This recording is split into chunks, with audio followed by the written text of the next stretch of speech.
फिर से आप सभी का स्वागत है हमारे इस चैनल में। आज के इस वीडियो में हम सभी लोग टीजीटी और पीजीटी चित्रकला की तैयारी के लिए प्रैक्टिस सेट हल करेंगे। आज के इस प्रैक्टिस सेट में आपको पूरे 125 प्रश्न मिलेंगे जो कि आपके एग्ज़ाम के लिए बहुत ही लाभदायक होगा। तो चलिए आज का प्रैक्टिस सेट हल करते हैं। अगर आपको ये प्रैक्टिस सेट अच्छा लगेगा तो वीडियो को लाइक ज़रूर कर दीजिएगा। तो सबसे पहला प्रश्न देखते हैं, प्रश्न नंबर 1। राख का टीला निम्नलिखित किस नौपाषाणिक स्थल से संबंधित है? आपको बताना है राख का टीला इन चारों विकल्पों में से किस नौपाषाणिक स्थल से संबंधित है। सही जवाब क्या होगा? तो यहाँ पे सही जवाब होगा ऑप्शन बी, संयन कल्लू। तो राख का टीला जो है नौपाषाणिक स्थल संयन कल्लू से संबंधित है। अगला देखते हैं, प्रश्न नंबर 2। भारत में किस शिलाश्रय से सर्वाधिक चित्र प्राप्त हुए हैं? भारत में किस शिलाश्रय से सबसे ज़्यादा चित्र प्राप्त हुए हैं? तो सही जवाब यहाँ पर होगा ऑप्शन बी, भीमबेटका से। अगला प्रश्न है, निम्न में से कौन सा स्थल प्रागैतिहासिक चित्रकला के लिए प्रसिद्ध है? कौन सा स्थल प्रागैतिहासिक चित्रकला के लिए प्रसिद्ध है? सही जवाब होगा ऑप्शन बी, भीमबेटका। अगला प्रश्न है, भारत में चांदी की उपलब्धता के प्राचीनतम साक्ष्य मिलते हैं कहाँ से? तो जितने लोगों ने ऑप्शन ए जवाब दिया बिल्कुल सही है। हड़प्पा संस्कृति से चांदी की उपलब्धता के प्राचीनतम साक्ष्य मिलते हैं। अगला प्रश्न देखते हैं, प्रश्न नंबर 5। हड़प्पा में मिट्टी के बर्तनों पर सामान्यतः किस रंग का उपयोग किया गया है या हुआ है?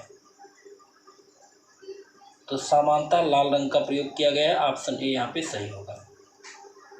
अगला प्रश्न है, निम्नलिखित में से पशुओं में से किस एक का हड़प्पा संस्कृति में पाई मोहरे और टेराकोटा कलाकृतियों में निरूपण नहीं हुआ था? तो यहाँ पे जो सही जवाब है ऑप्शन ए, गाय का निरूपण नहीं हुआ है। अगला प्रश्न है, सिंधु घाटी सभ्यता का विशाल स्नानागार पाया गया है किस स्थान पे? तो सही जवाब यहाँ पर क्या होगा? जितने लोग ऑप्शन ए जवाब दे रहे हैं बिल्कुल सही है, मोहनजोदड़ो से। अगला प्रश्न देखते हैं, प्रश्न नंबर 8। निम्नलिखित में से किसका सुमेल नहीं है? आपको बताना है किसका सुमेल नहीं है। तो आलमगीरपुर उत्तर प्रदेश में है, इसका सुमेल है। लोथल गुजरात में है, इसका भी सुमेल है। कालीबंगा ये हरियाणा में नहीं, इसका सुमेल नहीं है। तो आपका जो विकल्प सही होगा ऑप्शन सी होगा, रोपड़ पंजाब में है। तो ऑप्शन सी यहाँ पे सही हो जाएगा। अगला प्रश्न है, हड़प्पा सभ्यता स्थल लोथल कहाँ पर स्थित है? तो हड़प्पा सभ्यता स्थल जो लोथल है वो गुजरात में स्थित है। ऑप्शन यहाँ पे सही होगा। अगला प्रश्न है, सिंधु घाटी के लोग किसकी पूजा करते थे? सिंधु घाटी के लोग किसकी पूजा करते थे? सही जवाब होगा ऑप्शन ए, पशुपति की। अगला प्रश्न देखते हैं, मोहनजोदड़ो एवं हड़प्पा की पुरातात्विक खुदाई के प्रभारी कौन थे? मोहनजोदड़ो एवं हड़प्पा जो पुरातात्विक खुदाई हुई थी उसके प्रभारी कौन थे? सही जवाब होगा option B, sir John Marshall. अगला प्रश्न है, हड़प्पा का उत्खनन करने वाला प्रथम पुरातत्वविद जो इसके महत्व को नहीं समझ पाया था वो कौन था? तो सर जॉन किंगडम यहाँ पे सही होगा, ऑप्शन किंगडम महोदय पुरातत्वविद थे जो कि इसके महत्व को नहीं समझ पाए थे। अगला प्रश्न देखते हैं, प्रश्न नंबर 13। हड़प्पा निम्नलिखित में से किस सभ्यता से संबद्ध है?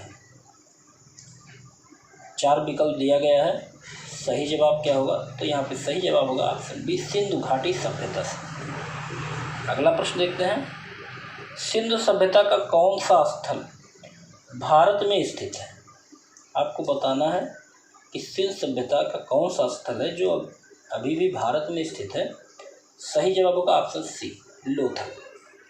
अगला प्रश्न देखते हैं, सिंधु सभ्यता के विकसित अवस्था में निम्नलिखित में से किस स्थल से घरों में कुएं के अवशेष मिले हैं? तो घरों में कुएं के अवशेष कहाँ से मिले हैं? तो सही जवाब यहाँ पे होगा ऑप्शन डी, मोहनजोदड़ो से। अगला प्रश्न देखते हैं, सिंधु घाटी सभ्यता को खोज निकालने में जिन दो भारतीयों का नाम जुड़ा है वो कौन है? तो सही जवाब जिन लोगों ने ऑप्शन ए दिया है बिल्कुल सही है, राखलदास बनर्जी तथा दयाराम साहनी। अगला प्रश्न देखते हैं, निम्नलिखित में से कौन सा स्थल घग्गर और उसकी सहायक नदियों की घाटी में स्थित है? तो बिल्कुल सही जवाब होगा ऑप्शन डी, बनमाली। अगला प्रश्न देखते हैं, प्रश्न नंबर 18, हड़प्पन संस्कृति के संबंध में शैलकृत स्थापत्य के प्रमाण कहाँ से मिले हैं? तो बिल्कुल सही जवाब होगा ऑप्शन बी, धौलावीरा से। चलिए अगला प्रश्न देखते हैं, प्रश्न नंबर 19, वस्त्रों के लिए कपास की खेती का आरंभ सबसे पहले किया गया था कहाँ पे? तो कपास की खेती का आरंभ सबसे पहले भारत में हुआ था, ऑप्शन डी यहाँ पे सही होगा। अगला प्रश्न देखते हैं, प्रश्न नंबर 20, निम्न स्थानों पर किस एक स्थान पर सिंधु घाटी सभ्यता से संबंध विख्यात विरसम मुद्रा प्राप्त हुई थी? तो बिल्कुल सही जवाब होगा ऑप्शन डी, मोहनजोदड़ो। अगला प्रश्न देखते हैं, निम्नलिखित में से किस पशु का अंकन हड़प्पा संस्कृति की मोहरों पर नहीं मिलता है? तो घोड़े का अंकन हड़प्पा संस्कृति की मोहरों पर नहीं मिलता है, ऑप्शन सी यहाँ पे सही होगा। अगला प्रश्न है, मृणपट्टिका पर उत्कीर्ण सिंह युक्त देवता की कृत प्राप्त हुई है कहाँ से? तो एक कालीबंगा से प्राप्त हुई है। जितने लोगों ने ऑप्शन बी जवाब दिया बिल्कुल सही है। अगला देखते हैं, त्रयी नाम क्या है? त्रयी क्या है? तो त्रय 3 वेद हैं, उन्हीं को त्रय कहता है, कहा जाता है, ऑप्शन ए यहाँ पे सही होगा। अगला प्रश्न है, वैदिक नदी कुभा का स्थान कहाँ निर्धारित होना चाहिए? सही जवाब होगा यहाँ पे ऑप्शन ए, अफगानिस्तान में। अगला प्रश्न है, प्रश्न नंबर 25, भारत के किस स्थल की खुदाई से लौह धातु के प्रचलन के प्राचीनतम प्रमाण मिलते हैं? तो सही जवाब होगा ऑप्शन बी, अंतरजी खेड़ा से। अंतरजी खेड़ा में खुदाई से लौह धातु के प्राचीनतम प्रमाण मिले हुए हैं। अगला प्रश्न देखते हैं, प्रश्न नंबर 26, आध्यात्म ज्ञान के विषय में नचिकेता और यम का संवाद किस उपनिषद में प्राप्त होता है? आध्यात्म ज्ञान के विषय में नचिकेता और यम का संवाद किस उपनिषद से प्राप्त होता है? सही जवाब यहाँ पे जितने लोगों ने ऑप्शन सी दिया है बिल्कुल सही है, कठोपनिषद। अगला प्रश्न है, उपनिषद पुस्तकें किस पर हैं? धर्म पर हैं, योग पर हैं, विधि पर हैं या दर्शन पर हैं? तो यहाँ पे सही जवाब होगा ऑप्शन डी, दर्शन पर है। उपनिषद की पुस्तकें दर्शन पर है। अगला देखते हैं, उपनिषद का मुख्य विषय क्या है? उपनिषद का मुख्य विषय क्या है? तो दर्शन है, ऑप्शन बी यहाँ पे सही होगा। अगला प्रश्न है, ऋग्वेद में किन नदियों का उल्लेख अफगानिस्तान के साथ आर्यों के संबंध का सूचक है? सही जवाब होगा ऑप्शन सी, कुभा और कुर्ग। अगला देखते हैं, प्रश्न नंबर 30, ऋग्वैदिक काल में निष्क शब्द का प्रयोग एक आभूषण के लिए होता था, किंतु परवर्ती काल में उसका प्रयोग किस अर्थ में होने लगा? सही जवाब यहाँ पे जितने लोगों ने ऑप्शन डी दिया है, सिक्का, बिल्कुल सही है, ऑप्शन डी यहाँ पे सही है। अगला प्रश्न है, ऋग्वैदिक काल में निष्क एक अंग का आभूषण था, तो किस अंग का आभूषण था ये आपको बताना है। तो गले का आभूषण था निष्क। अगला प्रश्न है, प्रश्न नंबर 32, बोजक कोई महत्वपूर्ण है क्योंकि? बोझक गोई क्यों महत्वपूर्ण है? 4 विकल्प दिया गया है। तो यहाँ पे जो सही विकल्प होगा ऑप्शन बी। यहाँ से प्राप्त अभिलेखों में वैदिक देवता एवं देवियों का नामोल्लेख प्राप्त होता है। अगला प्रश्न देखते हैं, निम्नलिखित अभिलेखों में से कौन सा ईरान से भारत में आर्यों के आने की सूचना देता है? तो ईरान से भारत में आने की सूचना देता है बोझक कोई। ऑप्शन सी यहाँ पे सही होगा। तो जितने लोगों ने ऑप्शन सी जवाब दिया बिल्कुल सही है, बोझक कोई। अगला प्रश्न देखते हैं, जिस ग्रंथ में पुरुष मेघ का उल्लेख हुआ है वह कौन सा ग्रंथ है? तो बिल्कुल सही जवाब होगा ऑप्शन सी, सतपथ ब्राह्मण। अगला प्रश्न है प्रश्न नंबर 35, गोत्र शब्द का प्रयोग सर्वप्रथम कहाँ पर हुआ था? तो गोत्र शब्द का सबसे पहले प्रयोग ऋग्वेद में हुआ था। ऑप्शन बी बिल्कुल सही होगा। अगला प्रश्न देखते हैं, उस जनजाति का नाम बताइए जो ऋग्वैदिक आर्यों के पंचजन से संबंधित नहीं है। पंचजन से कौन से संबंधित नहीं है? तो यहाँ पे सही जवाब होगा ऑप्शन डी, कीकट। अगला देखते हैं, निम्नलिखित में से पूर्व वैदिक आर्यों का सर्वाधिक लोकप्रिय देवता कौन था? तो सबसे अधिक लोकप्रिय देवता जो थे इंद्र थे। ऑप्शन डी यहाँ पे सही होगा। अगला प्रश्न देखते हैं, किस वेद में सभा और समित को प्रजापति की 2 पुत्रियां कहा गया है? किस वेद में सभा और समित को प्रजापति की 2 पुत्रियां कहा गया है? तो यहाँ पे सही जवाब होगा ऑप्शन डी, अथर्ववेद। अगला प्रश्न देखते हैं, सबसे पुराना वेद कौन सा है? तो निश्चित ही ऑप्शन बी सही होगा, ऋग्वेद सबसे पुराना वेद है। अगला प्रश्न है, गायत्री मंत्र किस पुस्तक में मिलता है? तो गायत्री मंत्र का उल्लेख ऋग्वेद में किया गया है। ऑप्शन सी यहाँ पे सही होगा। अगला प्रश्न है, पुराणों की संख्या कितनी है? तो पुराणों की संख्या 18 मानी जाती है। जितने लोगों ने ऑप्शन बी जवाब दिया बिल्कुल सही है। अगला देखते हैं, श्रीमद् भागवत गीता मौलिक रूप से किस भाषा में लिखी गई है? तो श्रीमद् भागवत गीता जो है मौलिक रूप से संस्कृत में लिखी गई है। ऑप्शन ए यहाँ पे सही होगा। अगला प्रश्न है, हिंदू पौराणिक कथा के अनुसार समुद्र मंथन हेतु किस सर्प को ने रस्सी के रूप में स्वयं को प्रस्तुत किया था? तो सर्प के रूप में देवता वासुकी ने अपने आप को प्रस्तुत किया था। ऑप्शन बी यहाँ पे सही होगा।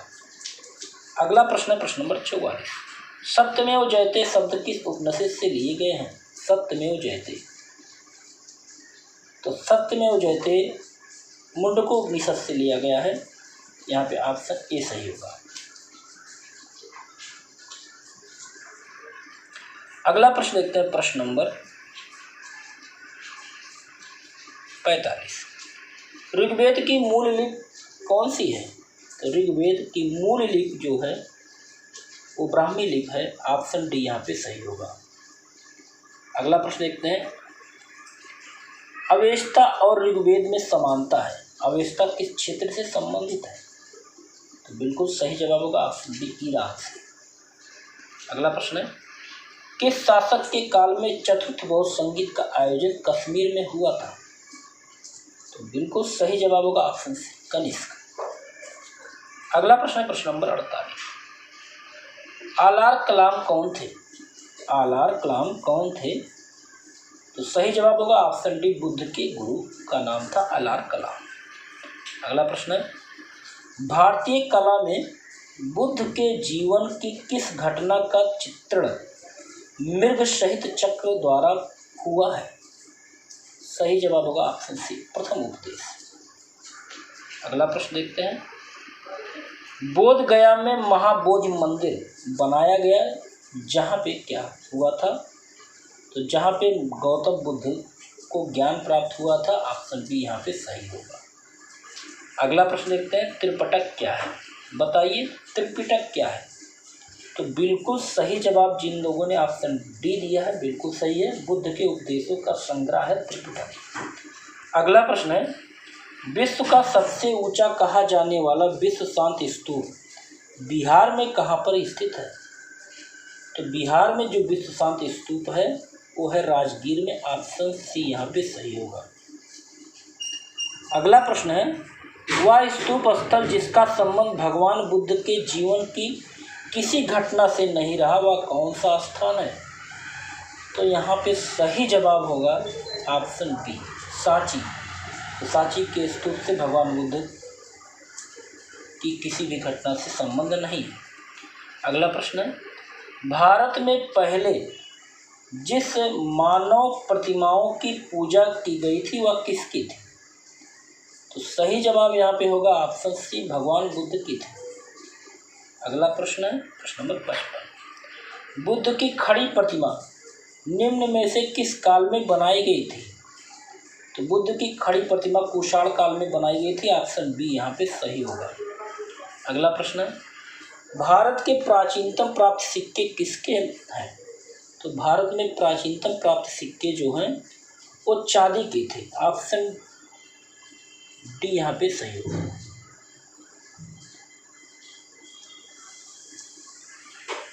अगला प्रश्न है, निम्नलिखित में से कथनों पर विचार करें एवं चैत्य एवं बिहार में क्या अंतर होता है उसको चुनिए। तो चैत्य पूजा स्थल होता है और बिहार जो है निवास स्थल होता है। तो यहाँ पे ऑप्शन बी बिल्कुल सही होगा।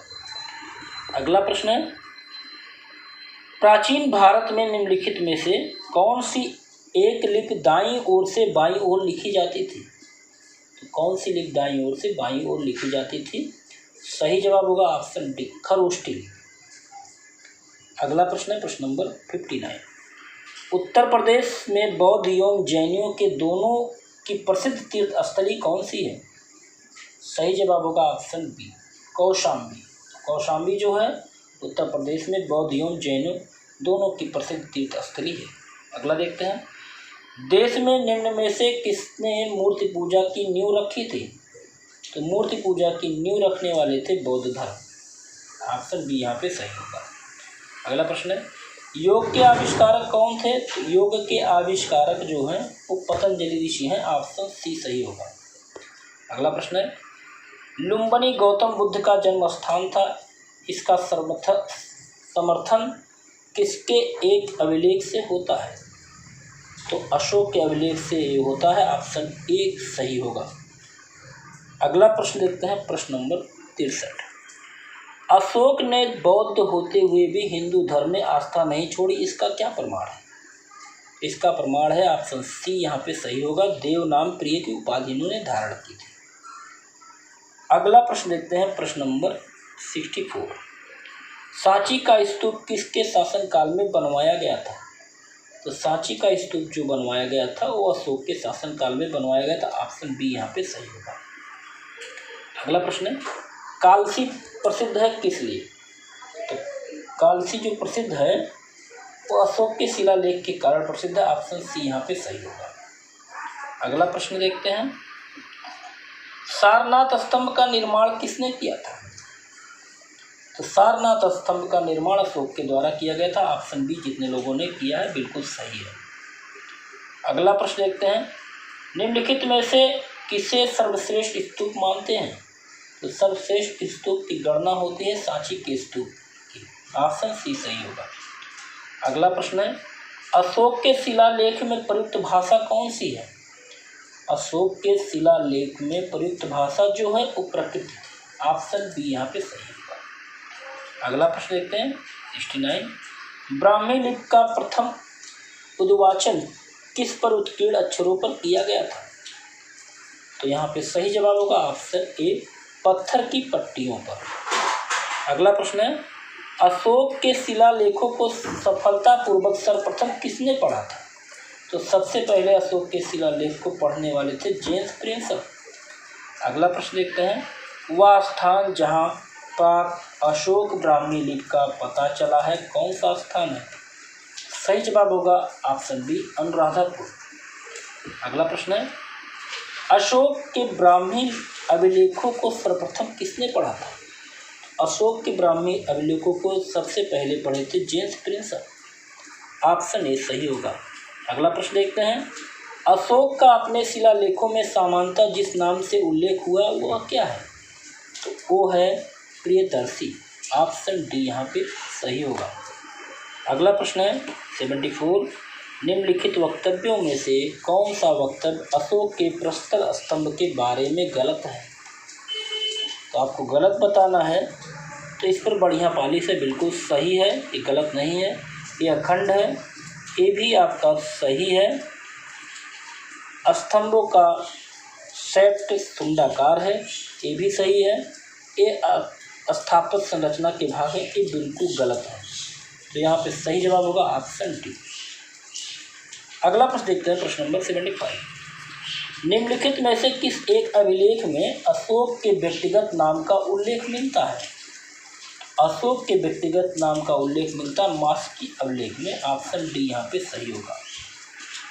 अगला प्रश्न देखते हैं, गुर्जरा लघु शिलालेख जिसमें अशोक का नामोल्लेख किया गया है कहाँ पर स्थित है?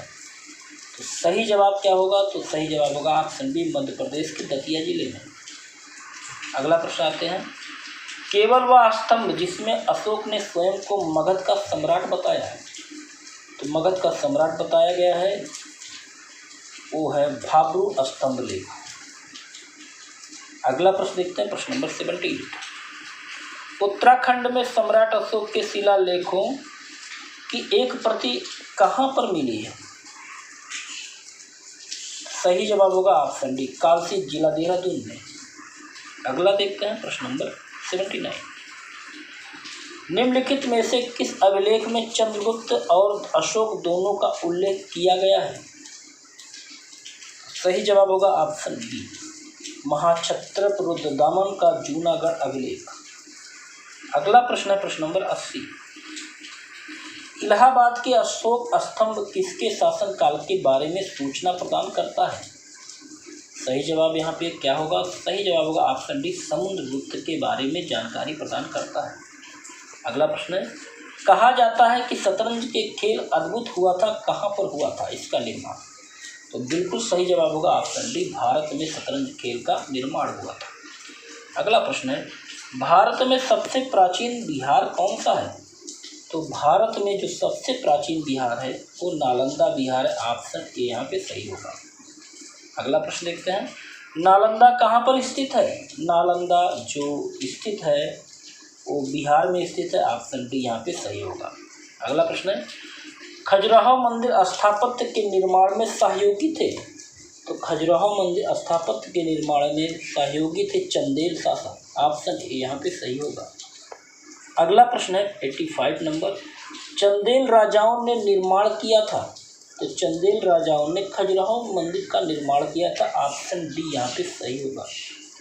अगला प्रश्न है, खजुराहो के मंदिरों का निर्माण किसने करवाया था? खजुराहो के मंदिरों का निर्माण चंदेलों के द्वारा कराया गया था। ऑप्शन ए यहाँ पे सही होगा। अगला प्रश्न है, किस राजवंश ने भारत को प्रसिद्ध खजुराहो मंदिर दिए थे? सही जवाब होगा यहाँ पे ऑप्शन सी, चंदेल राजाओं ने। अगला प्रश्न है, खजुराहो के मंदिर को बनाने वाले कौन से परिवार के राजा थे? यहाँ भी जो सही जवाब होगा ऑप्शन ए, चंदेल होगा। अगला प्रश्न है, खजुराहो के मंदिर किससे संबंधित हैं? खजुराहो के मंदिर किससे संबंधित हैं? सही जवाब होगा ऑप्शन सी, हिंदू धर्म और जैन धर्म। अगला प्रश्न देखते हैं, प्रश्न नंबर 90। आबू का जैन मंदिर किसने बनवाया, किससे बना है? आबू का जैन मंदिर किससे बना हुआ है? तो ये बना हुआ है संगमरमर से। ऑप्शन डी यहाँ पे सही होगा। अगला प्रश्न है, खजुराहो का कंदरिया महादेव मंदिर किसने बनवाया था? खजुराहो का कंदरिया महादेव मंदिर चंदेलों के द्वारा बनवाया गया था। ऑप्शन डी यहाँ पे सही होगा। अगला देखते हैं, खजुराहो का मातंगेश्वर मंदिर समर्पित है किसको? सही जवाब होगा ऑप्शन बी, शिव को समर्पित है। अगला प्रश्न है, निम्न में से कौन सा मंदिर खजुराहो में नहीं है? तो कौन सा मंदिर खजुराहो में नहीं है? तो दशावतार मंदिर खजुराहो में नहीं है। ऑप्शन सी यहाँ पे सही होगा। अगला प्रश्न है, प्रश्न नंबर 94। निम्नलिखित में से सही युग्म का चुनाव करिए। तो सही युग्म का चुनाव करना है तो यहाँ पे सही युग्म है, खजुराहो का मंदिर चंदेलों के द्वारा बनवाया गया था। ऑप्शन ए यहाँ पे बिल्कुल सही है। अगला प्रश्न है, भीमबेटका किसके लिए प्रसिद्ध है? तो भीमबेटका जो प्रसिद्ध है गुफाओं के शैल चित्रों के लिए। ऑप्शन ए यहाँ पे सही होगा। और कमेंट बॉक्स में बताइएगा कि भीमबेटका किस राज्य में है। अगला प्रश्न है, निम्नलिखित में से किस केंद्र में 100 से अधिक बौद्ध गुफाएं हैं? 100 से अधिक गुफाएं हैं कन्हेरी में। ऑप्शन सी सही होगा। अगला देखते हैं, एलिफेंटा की गुफाएं निम्न धर्म मतावलंबियों के उपयोग के लिए काटकर बनाई गई थी। एलिफेंटा की गुफाएं जो बनाई गई थी वो सर्व धर्म के लिए बनाई गई थी। ऑप्शन सी यहाँ पे सही होगा। अगला प्रश्न है, एलिफेंटा के प्रसिद्ध शहर को काटकर बनाए गए मंदिरों का श्रेय किसे जाता है? सही जवाब जितने लोगों ने ऑप्शन डी दिया है बिल्कुल सही है, राष्ट्रकूटों को। अगला प्रश्न है प्रश्न नंबर 99। प्राचीन भारत में गुप्त काल से संबंधित गुफा चित्रांकन के केवल 2 उदाहरण उपलब्ध हैं। इनमें से एक अजंता गुफाओं में किया गया है चित्रांकन। गुप्त काल के चित्रांकन का दूसरा अवशिष्ट किस स्थान पर उपलब्ध है? सही जवाब यहाँ पे होगा ऑप्शन ए, बाघ की गुफाएं। अगला प्रश्न है, पश्चिमी भारत में प्राचीनतम शैलकृत गुफाएं कहाँ पर है? सही जवाब होगा ऑप्शन ए, नासिक, एलोरा और अजंता। अगला प्रश्न देखते हैं प्रश्न नंबर 101। एलोरा में गुफाएं और शैलकृत मंदिर कौन से हैं? तो ऑप्शन डी सही होगा, हिंदू, बौद्ध और जैनों के। अगला प्रश्न देखते हैं, बौद्ध, हिंदू एवं जैन शैवकृत गुफाएं एक साथ विद्यमान हैं। सही जवाब क्या होगा? तो सही जवाब होगा ऑप्शन सी, एलोरा। अगला प्रश्न है, निम्न स्थानों में से बौद्ध गुफा मंदिरों के लिए कौन सा प्रसिद्ध है? तो बौद्ध गुफा मंदिरों के लिए क्या प्रसिद्ध है? तो सही जवाब होगा ऑप्शन सी, अजंता। अगला देखते हैं प्रश्न नंबर 104। एलोरा गुफाओं का निर्माण किसके द्वारा कराया गया था या किसने कराया था? एलोरा गुफाओं का निर्माण कराने वाले थे राष्ट्रकूट। ऑप्शन सी यहाँ पे सही होगा। अगला प्रश्न है, किस वंश ने एलोरा के कैलाश मंदिर का निर्माण किया था? तो एलोरा के कैलाश मंदिर का निर्माण करने वाले थे राष्ट्रकूट। ऑप्शन ए सही होगा। अगला देखते हैं, एलोरा का विख्यात शिव मंदिर किस राजवंश के समय बना? एलोरा का विख्यात शिव मंदिर राष्ट्रकूटों के समय बना था। ऑप्शन ए यहाँ पे सही होगा। अगला प्रश्न है, किस धर्म को राष्ट्रकूटों का संरक्षण प्राप्त हुआ था? तो राष्ट्रकूटों का संरक्षण प्राप्त हुआ था जैन धर्म को। ऑप्शन बी यहाँ पे सही होगा। जितने लोगों ने ऑप्शन बी जवाब दिया बिल्कुल सही है। अगला देखते हैं, पहाड़ी काटकर एलोरा के विश्वविख्यात कैलाश मंदिर का निर्माण करवाया गया था। किसके द्वारा करवाया गया था? तो ऑप्शन डी यहाँ पे सही होगा, राष्ट्रकूटों के द्वारा या राष्ट्रकूटों ने करवाया था पहाड़ी काटकर एलोरा के विश्वविख्यात कैलाश मंदिर का निर्माण। अगला प्रश्न है, एलोरा के प्रसिद्ध कैलाश मंदिर के निर्माण से कौन सा शासक वंश संबंध रखता है? सही जवाब होगा यहाँ पे ऑप्शन डी, राष्ट्रकूट। चलिए अगला प्रश्न है प्रश्न नंबर 110। एलोरा के प्रसिद्ध कैलाश मंदिर के निर्माण को आप किस शासक वंश से संबंध करेंगे? सही जवाब यहाँ पे वही होगा, राष्ट्रकूट। ऑप्शन सी यहाँ पे सही होगा। अगला देखते हैं, एलोरा के प्रसिद्ध शिव मंदिर के निर्माता राष्ट्रकूट नरेश कौन थे? तो शिव मंदिर के निर्माता राष्ट्रकूट नरेश, उनका नाम था कृष्ण प्रथम। ऑप्शन बी बिल्कुल सही होगा। अगला प्रश्न है प्रश्न नंबर 112। अजंता और एलोरा गुफाएं हैं कहाँ पे? तो ये दोनों गुफाएं महाराष्ट्र में हैं। ऑप्शन सी यहाँ पे सही होगा। जितने लोग ऑप्शन सी दिए हैं बिल्कुल सही है। अगला प्रश्न है, अजंता व एलोरा की गुफाएं किस नगर में हैं? अजंता और एलोरा की गुफाएं औरंगाबाद में स्थित हैं। ऑप्शन सी यहाँ पे सही होगा। अगला देखते हैं, निम्नलिखित में स्थानों में से किस एक में राष्ट्रकूट द्वारा एलोरा पहाड़ियों में निर्मित गुफा मंदिर स्थित है? सही जवाब होगा ऑप्शन ए, औरंगाबाद, महाराष्ट्र। अगला प्रश्न है, कोराड़ का सूर्य मंदिर किसने बनवाया था? कोराड़ का सूर्य मंदिर किसके द्वारा बनवाया गया था? सही जवाब होगा यहाँ पे ऑप्शन ए, नरसिंह देव बर्मन के द्वारा बनवाया गया था कोराड़ का सूर्य मंदिर। अगला प्रश्न है, निम्नलिखित में से कौन सा सूर्य मंदिर है? तो कौन सा सूर्य मंदिर है? सही जवाब होगा ऑप्शन सी, कोराड़ का मंदिर ये जो है सूर्य मंदिर है। अगला प्रश्न है, लिंगराज मंदिर कहाँ स्थित है? तो लिंगराज मंदिर अवस्थित है भुवनेश्वर में, उड़ीसा में। ऑप्शन ए यहाँ पे सही होगा। अगला देखते हैं, उड़ीसा में नष्ट होने से बचे निम्नलिखित मंदिरों में से सर्वाधिक बड़ा और सबसे ऊंचा मंदिर कौन सा है?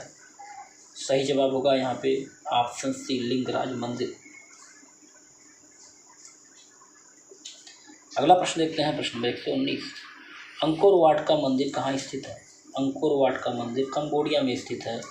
ऑप्शन सी यहाँ पे सही होगा। अगला देखते हैं, अंकोर वाट का विष्णु मंदिर कहाँ पर स्थित है? अंकोर वाट का विष्णु मंदिर जो स्थित है वो भी कंबोडिया में है। ऑप्शन सी यहाँ पे सही होगा। अगला देखते हैं, कौन से बृहत मंदिर के प्रारंभिक अभिकल्पना तथा निर्माण सूरबनवन द्वितीय के राज्यकाल के दौरान हुआ था? तो सही जवाब यहाँ पे होगा ऑप्शन बी, अंकोर वाट का मंदिर। चलिए अगला प्रश्न देखते हैं, गोविंद महल जो हिंदू वास्तुकला का अप्रितम उदाहरण है कहाँ पर स्थित है? सही जवाब होगा ऑप्शन ए, दतिया। अगला प्रश्न है, द्रविड़ शैली के मंदिरों में गोपुरम से तात्पर्य क्या है? तो गोपुरम से तात्पर्य है तोरण के ऊपर बने अलंकृत बहुमंजिला भवन। ऑप्शन डी यहाँ पे सही होगा। अगला प्रश्न है, भुवनेश्वर तथा पुरी के मंदिर किस शैली में निर्मित है? तो भुवनेश्वर तथा पुरी के मंदिर नागर शैली में निर्मित है। ऑप्शन ए यहाँ पे बिल्कुल सही होगा। अगला देखते हैं, श्रवणबेलगोला में गोमतेश्वर की मूर्ति का निर्माण किसने करवाया था? तो श्रवणबेलगोला में गोमतेश्वर की मूर्ति का निर्माण कराने वाले थे चामुंड राय। ऑप्शन डी बिल्कुल सही होगा। जितने लोगों ने ऑप्शन डी जवाब दिया बिल्कुल सही है। तो आज यहाँ आपके 125 प्रश्न पूरे होते हैं। उम्मीद है ये वीडियो आपको अच्छा लगा होगा। अगर आपको वीडियो अच्छा लगे तो वीडियो को लाइक और शेयर जरूर कीजिए। अगले वीडियो में ऐसे प्रैक्टिस सेट के साथ फिर मिलते हैं। तब तक के लिए जय हिंद, जय भारत।